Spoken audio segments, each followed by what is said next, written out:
देखो कि हमसे भी कोई आगे है या नहीं है। कथा पंडाल में बैठे भक्तों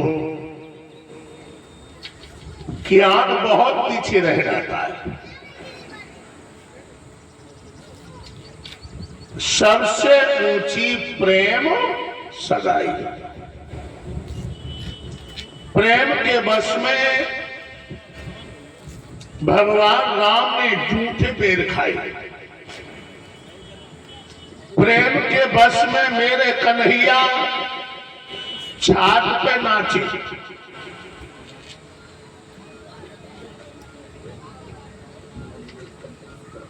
छप्पन प्रकार के व्यंजन भगवान ने त्याग दिए। विदुर के सूखे साग पे रीत गो।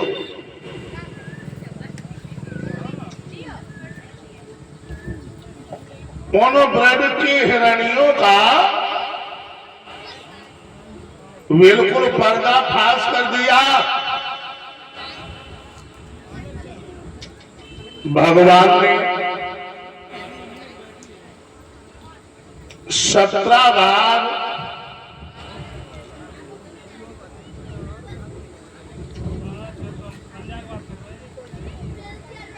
चढ़ाई की।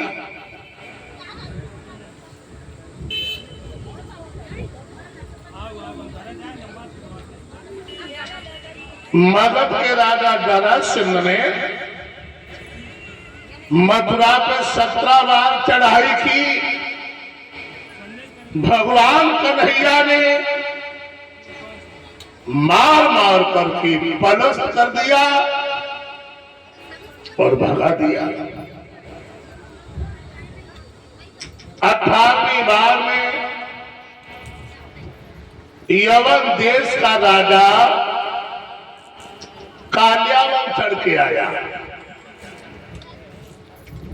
नवलदे मैया मेरे कन्हैया के तुमने नाम तो हजारों सुने होंगे, लेकिन कन्हैया को एक नाम और है, शायद तुम्हें नहीं मालूम है। मालूम?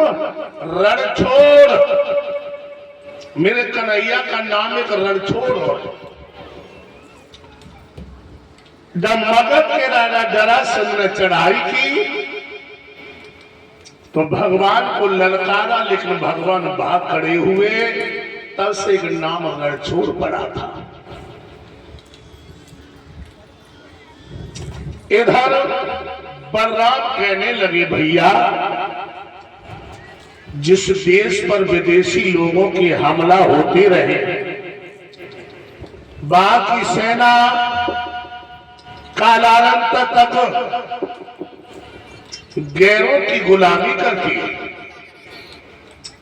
इसलिए हमें दूसरा नगर बसाना चाहिए। विश्वकर्मा को बुलाया और कहा कि जाओ द्वारका के अंदर सुंदर महल बना के तैयार करो।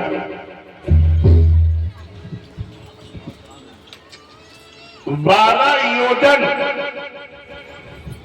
यानी 48 कोस में महल बना के तैयार किए। नमल्ले भैया 48 कोस यानी 12 योजन, और एक योजन में 4 कोस होते हैं।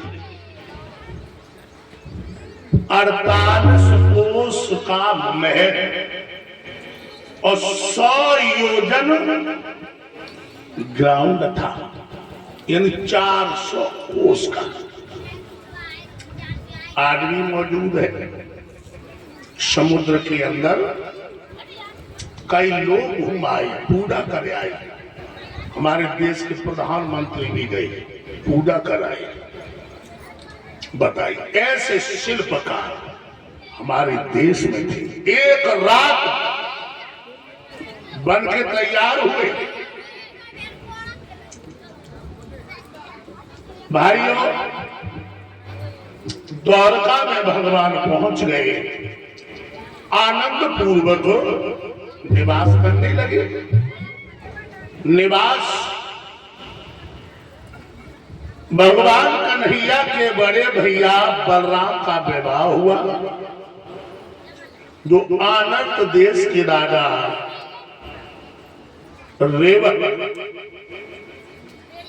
रेवत ने अपनी बिटिया रेवती की शादी बलराम के साथ भी की है। अभी कन्हैया का विवाह नहीं हुआ, और जैसे आज हमारे तुम्हारे प्रांत है ना, प्रांत, ऐसे पहले हमारे देश में छोटे छोटे राज्य होते थे, और उन्हीं राज्यों में एक राज्य था विदर्भ देश। और शायद आप लोगों को नहीं मालूम है कि विदर्भ देश है कहाँ।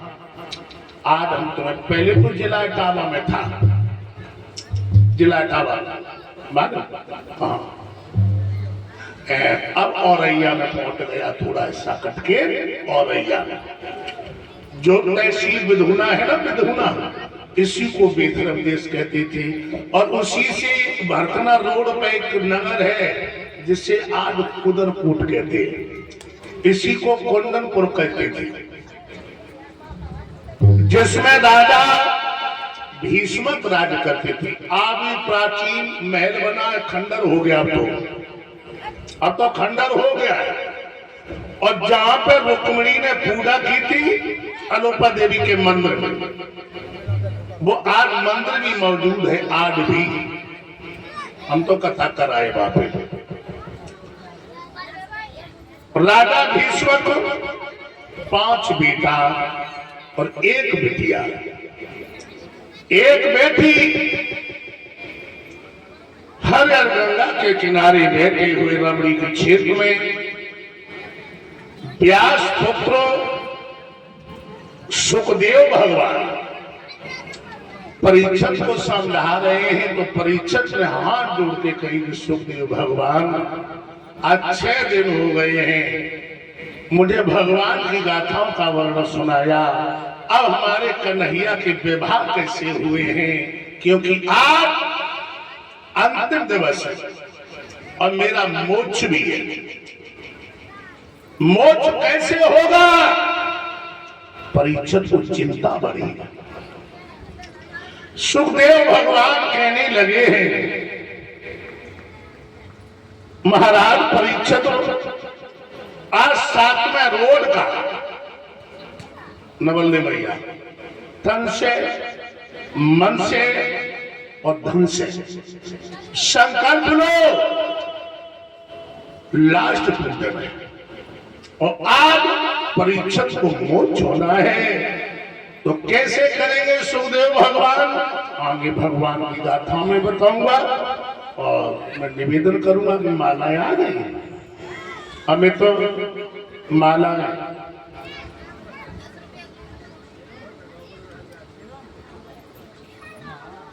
हमें तो वर्ण लोग हैं 2-4 की नहीं है, 2-4 है। अब 51 तो पूरे नहीं आ पाए हैं। हाँ, जितने थोड़े यहाँ पे 4-5 वर्ण हो वो आ जाओ, और परीक्षक जी आप आ जाओ। माता जी आज लास्ट पूजन है, मेरे भागवत भगवान का पूजन करते हुए, अपनी मोक्ष की आराधना करते हुए भगवान के चरणों में बिल्कुल समर्पित हो जाओ। आ जाओ।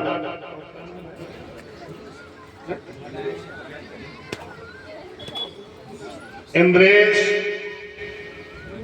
आ जाओ। विनोद, प्रमोद आ जाओ, ये लास्ट पूजन है आज।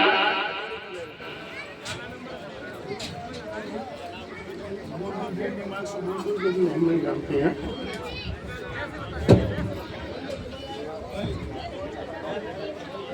आजाद विमल भैया, कौशल भैया,